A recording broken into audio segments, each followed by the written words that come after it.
Welcome to my vlog.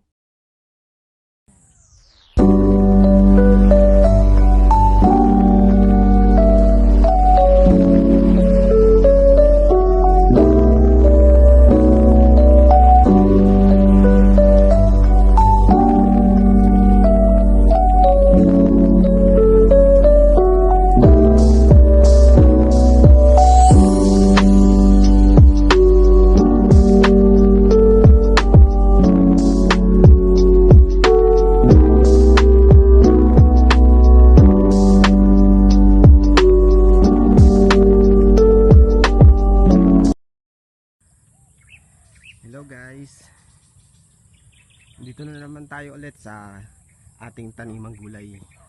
Ngayon naman ay ang gagawin natin ay mag-harvest tayo ng talong. Yan siya.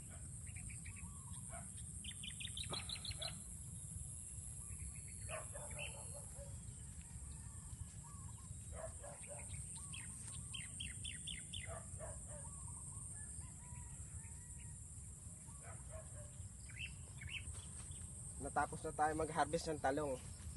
Ito ang ating nakuha. Dami, no? Itong kagandahan sa nagtatanim eh. Pagka may tinanim, madami kang aanihin. Tiyaga lang. Ito dami oh. Mga nasa 5 kilo. Lahat tong nating naano ngayon.